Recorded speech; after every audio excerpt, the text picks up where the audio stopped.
우리는 일상에서 수많은 사람을 만납니다. 가족, 친구, 직장 동료, 심지어는 낯선 사람까지. 그런데 이상하게도 어디를 가든 우리를 불편하게 하는 사람이 꼭 있습니다. 마치 피할 수 없는 운명처럼 말이죠. 이런 사람들은 왜 존재할까요? 그리고 그들과의 관계를 건강하게 유지할 방법은 없을까요? 이 영상에서는 어딜 가나 불편한 사람이 존재하는 이유를 심리학적 관점에서 탐구해보고 그들이 인간관계에서 어떤 영향을 미치는지를 깊이 있게 다뤄보겠습니다. 사람은 누구나 성격이 다르고 삶의 방식이 다릅니다. 하지만 어떤 사람들은 유난히 상대를 힘들게 합니다. 이들이 불편한 이유는 다음과 같습니다. 우리는 비슷한 성향을 가진 사람들과 있을 때 편안함을 느낍니다. 하지만 정반대의 성향을 가진 사람과 함께 있을 때 갈등이 생깁니다. 어떤 사람들은 자신의 불안이나 열등감을 남에게 떠넘깁니다. 그래서 우리는 그들과 함께 있을 때 이유 없이 위축되거나 불편함을 느낄 수 있습니다. 건강한 인간관계는 적절한 경계를 설정할 때 가능합니다. 하지만 어떤 사람들은 타인의 경계를 존중하지 않고 자신의 기준을 강요하는 경향이 있습니다. 항상 불평불만을 늘어놓고 부정적인 시각으로 세상을 바라보는 사람들, 타인의 감정보다 자신의 감정을 우선하며 공감 능력이 부족한 사람들, 남의 일에 지나치게 참견하고 통제하려는 성향을 가진 사람들, 개인적인 공간을 침범하거나 예의 없이 행동하는 사람들, 겉으로는 괜찮다고 하지만 뒤에서 비꼬거나 뒷담화를 하는 사람들. 이러한 사람들과 마주칠 때 우리는 불편함을 느끼고 스트레스를 받을 수밖에 없습니다. 하지만 불편한 사람이 왜 존재하는지 그리고 우리가 어떻게 대처해야 할지 이해하면 훨씬 더 건강한 인간관계를 유지할 수 있습니다. 불편한 사람이 존재하는 이유는 세상에는 다양한 성향을 가진 사람들이 존재합니다. 그 중에서도 불편한 사람들은 몇 가지 이유로 인해 존재합니다. 먼저 각자의 성장 배경과 가치관이 차이가 다를 수가 있는데요. 사람은 저마다 다른 환경에서 자라고 각기 다른 가치관을 형성합니다. 어떤 사람은 어린 시절부터 감정을 표현하는 것이 허용되지 않는 환경에서 자라 감정을 억누르거나 반대로 감정을 강하게 표출하는 것이 당연한 문화에서 성장했을 수도 있습니다.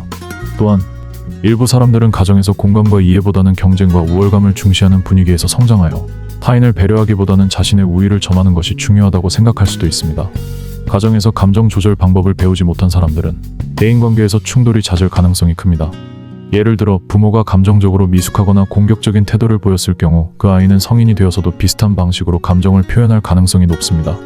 즉, 작은 의견 충돌에도 쉽게 화를 내거나 반대로 감정을 숨기고 피하는 방식으로 대응하는 것이죠. 이런 차이로 인해 상대와의 소통이 원활하지 않으며 결국 우리는 그들을 불편한 사람으로 인식하게 됩니다. 자존감이 부족한 경우도 있는데요. 자존감 부족은 자신을 있는 그대로 받아들이지 못하는 사람들은 타인을 깎아내려야 우월감을 느낍니다. 이는 낮은 자존감에서 비롯되며 상대를 깎아내리거나 무시하는 태도를 통해 자기 방어를 합니다. 이러한 사람들은 자신의 부족함을 인정하기 어려워하며 그로 인해 타인을 불편하게 만들 가능성이 큽니다. 낮은 자존감을 가진 사람들은 타인과 비교하는 습관이 있으며 자신의 가치를 증명하기 위해 끊임없이 남을 비판합니다.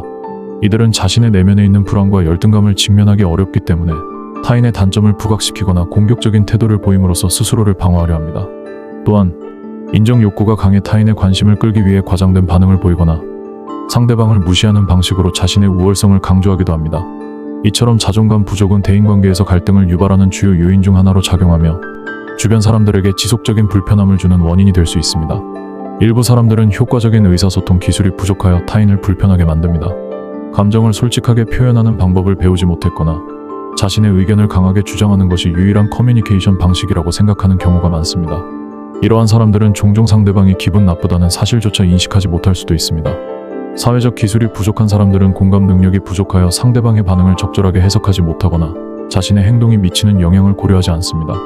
예를 들어 대화를 할 때 상대의 의견을 존중하기보다는 자신의 주장만을 반복하거나 과도하게 직설적인 표현을 사용하여 상대를 불편하게 만들 수도 있습니다. 또한 비언어적 의사소통, 눈맞춤, 표정, 몸짓 등을 적절히 활용하지 못해 오해를 불러일으키기도 합니다.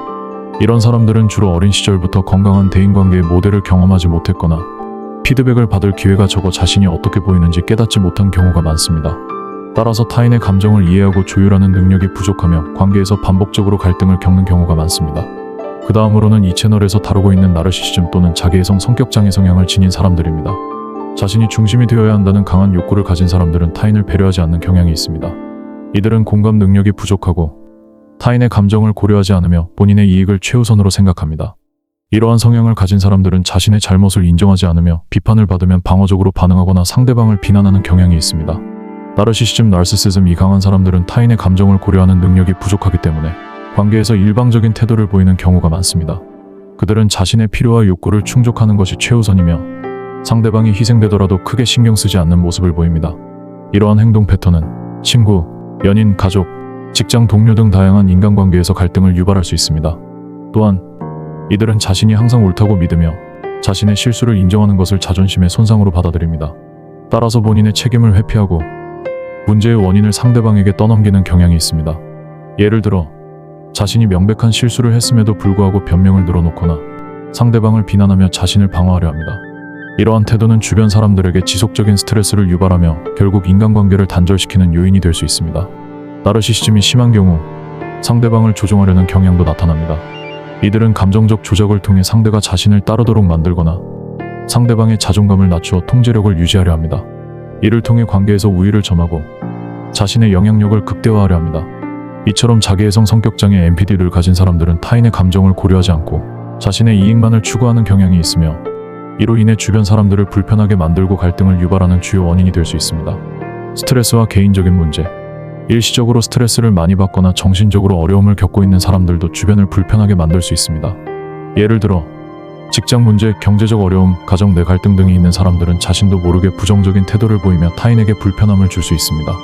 스트레스를 많이 받은 사람들은 감정적으로 예민해져 있으며 사소한 일에도 쉽게 짜증을 내거나 화를 내는 경향이 있습니다. 또한 지속적인 압박감 속에서 사는 사람들은 타인의 감정을 신경 쓸 여유가 없으며 자신의 문제 해결에만 집중하게 되어 공감 능력이 저하될 수 있습니다. 이런 상황에서는 의도치 않게 타인을 무시하거나 거친 언행을 하게 되어 주변 사람들에게 불편함을 초래할 가능성이 큽니다. 또한 스트레스와 개인적인 문제가 누적되면 부정적인 감정이 내면에 축적되어 다른 사람들에게 전가될 수 있습니다. 예를 들어 직장에서 상사에게 받은 스트레스를 가정에서 배우자나 자녀에게 푸는 방식으로 표출하는 경우가 있습니다. 이는 상대방에게 불필요한 감정적 부담을 주며 인간관계의 긴장을 초래할 수 있습니다. 이러한 문제를 겪고 있는 사람들은 본인의 감정을 조절하는 것이 어렵기 때문에 무의식적으로 주변 사람들에게 냉소적이거나 비판적인 태도를 보일 가능성이 높습니다. 이로 인해 관계에서 오해가 생기거나 불필요한 갈등이 발생할 수도 있습니다. 따라서 개인적인 문제나 스트레스를 관리하는 것은 건강한 인간관계를 유지하는 데 매우 중요한 요소입니다. 자신의 감정을 다스리고 필요한 경우 전문가의 도움을 받는 것이 타인과의 관계에서 불필요한 갈등을 줄이는 데 도움이 될 수 있습니다. 다음으로는 불편한 사람을 대하는 대응책을 설명해 보겠습니다. 불편한 사람들을 무조건 피할 수는 없습니다. 직장, 학교, 가족 모임 등에서 불편한 사람과 마주칠 가능성은 항상 존재합니다. 그렇다면 어떻게 해야 할까요? 먼저 감정적으로 휘둘리지 않아야 합니다. 불편한 사람이 하는 말이나 행동에 감정적으로 반응하면 오히려 더 큰 스트레스를 받을 수 있습니다. 차분하게 대응하고 감정적인 거리를 유지하는 것이 중요합니다. 감정적으로 휘둘린다는 것은 상대방의 말이나 행동에 즉각적인 감정적 반응을 보이며 흥분하거나 화를 내는 것을 의미합니다. 하지만 이런 반응은 오히려 상대에게 더 큰 힘을 실어줄 뿐 아니라 우리의 에너지를 소모시키고 심리적 불안감을 가중시킵니다. 나르시시스트나 감정적으로 공격적인 사람들은 상대방을 자극하는 방법을 잘 알고 있으며 의도적으로 감정을 흔들어 통제하려는 경우가 많습니다. 이런 상황에서 감정적으로 대응하면 그들의 목적에 말려들 가능성이 높습니다. 따라서 불편한 사람을 상대할 때는 감정적인 거리를 유지하고 냉정하게 상황을 바라보는 것이 중요합니다. 예를 들어 상대가 공격적인 발언을 하더라도 즉각 반응하기보다는 한 박자 쉬고 객관적으로 상황을 판단하는 것이 도움이 됩니다. 때로는 감정적인 논쟁을 피하고 간단하게 대화를 마무리하는 것이 더 효과적인 방법일 수도 있습니다. 감정을 통제하는 방법으로는 심호흡을 하거나 스스로에게 이 사람의 말이 내 감정을 조종하게 놔두지 않겠다고 다짐하는 것도 좋습니다. 또한 상대가 불쾌한 말을 할 때 이를 개인적인 공격으로 받아들이기보다는 이 사람은 원래 이런 방식으로 말하는구나 라고 거리감을 두고 바라보는 것이 감정적으로 덜 휘둘리는 데 도움이 됩니다. 경계를 설정하셔야 합니다. 경계가 없는 사람들은 우리의 개인적인 공간을 침범하거나 지나치게 간섭하려고 합니다. 이럴 때는 단호한 태도를 유지하며 자신의 입장을 명확히 하는 것이 중요합니다. 인간관계에서 경계를 설정하는 것은 자신을 보호하는 중요한 기술입니다. 만약 상대가 불편한 질문을 하거나 사적인 영역을 침범하려 한다면 이 부분은 제가 스스로 결정할게요. 그건 제 개인적인 문제라서 이야기하고 싶지 않아요. 와 같은 문장을 활용하여 단호하게 선을 긋는 것이 필요합니다. 경계를 설정하지 않으면 상대방이 우리의 한계를 계속해서 침범하려 할 수 있습니다. 특히 나르시시스트나 통제적인 성향이 강한 사람들은 상대가 경계를 명확히 설정하지 않으면 더 깊이 개입하려는 경향이 있습니다. 따라서 일관된 태도를 유지하며 반복적으로 자신의 입장을 강조하는 것이 중요합니다. 경계를 설정할 때 중요한 점은 상대방에게 감정적으로 휘둘리지 않고 차분하면서도 단호한 태도를 유지하는 것입니다. 지나치게 방어적이거나 공격적으로 반응하면 오히려 갈등이 커질 수 있으므로 차분한 어조로 이건 제가 정할 문제예요. 그 부분은 제가 직접 해결할게요. 라고 말하는 것이 효과적입니다. 또한 상대가 우리의 경계를 계속해서 무시하려 할 경우 대화를 줄이거나 거리를 두는 것도 한 가지 방법이 될 수 있습니다. 건강한 인간관계를 위해서는 상대방이 우리의 경계를 존중하도록 만드는 것이 필수적이며, 이를 위해서는 우리가 먼저 경계를 명확히 하고 일관된 태도를 유지해야 합니다. 때로는 너무 심각하게 받아들이기보다 가볍게 웃어넘기는 것이 더 좋은 방법일 수 있습니다. 유머를 활용하면 상대도 덜 방어적으로 반응할 수 있습니다. 불편한 상황에서 유머를 적절히 활용하면 긴장감을 완화시키고 감정적인 부담을 줄일 수 있습니다. 예를 들어 누군가 무례한 말을 했을 때 "아, 오늘 유머 감각이 남다르시네요" 와 같은 가벼운 농담을 던지면 상대가 공격적인 태도를 지속하기 어렵게 됩니다. 이는 갈등을 심화시키지 않으면서도 자신의 불쾌함을 표현할 수 있는 효과적인 방법입니다. 유머는 또한 상대방이 자신이 한 말이 부적절했다는 사실을 깨닫도록 유도할 수도 있습니다. 직접적으로 비판하면 방어적인 태도를 보일 수 있지만, 가볍게 웃어넘기면서도 메시지를 전달하면 상대가 덜 부담스러워하면서도 자신의 행동을 돌아보게 될 가능성이 높아집니다. 하지만 유머를 사용할 때 중요한 점은 상대방을 조롱하거나 비꼬는 방식이 아니라 가볍고 긍정적인 분위기를 유지하는 것입니다. 공격적인 유머는 오히려 갈등을 악화시킬 수 있으므로 상황을 부드럽게 풀어가는 방향으로 사용하는 것이 좋습니다. 예를 들어 직장에서 누군가 지나치게 간섭할 때 "혹시 제 비서 역할을 새로 맡으신 건가요? 라고 가볍게 농담하면 상대도 크게 반발하지 않으면서 분위기가 완화될 수 있습니다. 또한 가족이나 친구가 지나친 충고를 할 때 "와, 인생 코치 한 분을 공짜로 모셨네요" 라고 유머를 섞어 말하면 자연스럽게 상황을 넘길 수 있습니다. 결국 유머를 적절히 활용하는 것은 감정을 조절하고 불필요한 갈등을 피하는 데 도움을 줄 수 있는 중요한 대처법 중 하나입니다. 불편한 사람과 자주 마주치면 스트레스를 받을 수밖에 없습니다. 이런 경우 자신만의 스트레스 해소 방법, 운동, 취미, 명상 등을 찾고 정신적인 건강을 관리하는 것이 중요합니다. 우리가 불편한 사람과 자주 마주하면 감정적으로 소진될 가능성이 큽니다. 상대의 부정적인 에너지를 계속해서 받다 보면 우리도 모르게 예민해지고 피로감을 느낄 수 있습니다. 따라서 자신을 보호하고 건강한 정신 상태를 유지하는 것이 필수적입니다. 첫째, 운동은 스트레스를 해소하는 강력한 방법 중 하나입니다. 가벼운 산책, 요가, 러닝 등의 신체 활동은 스트레스 호르몬을 줄이고 기분을 긍정적으로 전환하는 데 도움을 줍니다. 둘째, 취미 활동을 통해 감정을 환기시키는 것도 중요합니다. 그림 그리기, 독서, 음악 감상, 요리 등 자신이 즐길 수 있는 활동을 통해 불편한 상황에서 받은 부정적인 감정을 해소할 수 있습니다. 셋째, 명상과 마인드풀니스를 실천하면 감정적 균형을 유지하는 데 큰 도움이 됩니다. 호흡 명상이나 조용히 자신을 돌아보는 시간을 가지면 스트레스에 대한 저항력이 높아지고 불필요한 감정적 소모를 줄일 수 있습니다. 또한 심리적 소진을 방지하기 위해 가끔은 자신만의 휴식 시간을 가지는 것도 중요합니다. 하루 중 일정 시간을 온전히 자신을 위한 시간으로 설정하고 외부의 간섭 없이 재충전하는 것이 필요합니다. 결국 건강한 인간관계를 유지하기 위해서는 타인과의 관계뿐만 아니라 자기 자신을 돌보는 것도 필수적입니다. 자신의 감정을 관리하고 스트레스를 효과적으로 해소하는 습관을 들이면 불편한 사람들의 영향력에서 벗어나 보다 균형 잡힌 삶을 살 수 있습니다. 불편한 사람들은 어디에나 존재합니다. 하지만 중요한 것은 우리가 그들에게 어떻게 반응하고 어떻게 대처하느냐입니다. 감정적으로 휘둘리지 않고 적절한 경계를 설정하며 필요할 때 거리를 두는 것이 핵심입니다.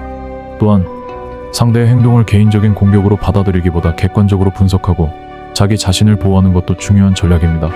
불편한 사람과의 관계를 건강하게 유지하려면 그들의 행동에 즉각적으로 반응하기보다는 한 걸음 물러서서 상황을 평가하는 것이 중요합니다.